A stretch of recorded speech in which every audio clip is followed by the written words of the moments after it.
আমি অনেকক্ষণ ধরে অপেক্ষা করছি স্যার, আমি অনেকক্ষণ ধরে অপেক্ষা করছি। সহ্যের একটা সীমা আছে। আমিও এই হাউসের মেম্বার। ভুলে যান আমি কোন পদে আছি, কিন্তু মনে রাখবেন আমি কিন্তু তাদের বলবার সুযোগ দিয়েছিলাম। দেখুন, সবচেয়ে বড় চোর স্লোগান দিচ্ছে, সবচেয়ে বড় চোর মুখ লুকিয়ে স্লোগান দিচ্ছে যে তৃণমূল কংগ্রেস করে এসছে এবং তৃণমূল কংগ্রেসকে ভোগ করে এসছে, তৃণমূল কংগ্রেসের বদনাম করে এসছে, আজকে সেই স্লোগান দিচ্ছে। এরা সব কটা তৃণমূল করত।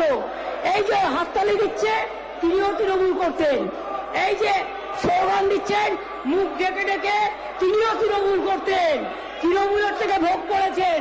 কংগ্রেস করতেন, তারপরে তৃণমূল করতেন, তারপরে সমাজবাদী করতেন, তারপরে এখন বিজেপি করে।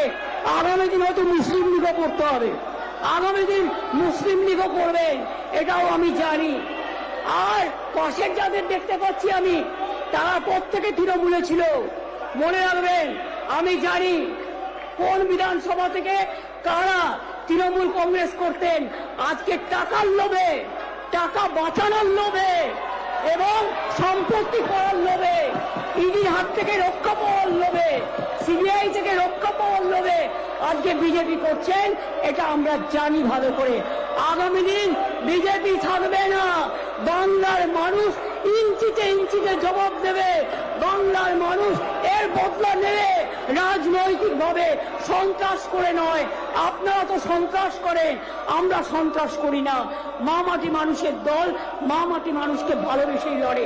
আমরা গণতন্ত্রের প্রতি শ্রদ্ধাশীল, তাই আপনারা এখনো আমার বক্তৃতাকে বাধা দিয়ে চলছেন, যেটা অসাংবিধানিক, অগণতান্ত্রিক, অনৈতিক।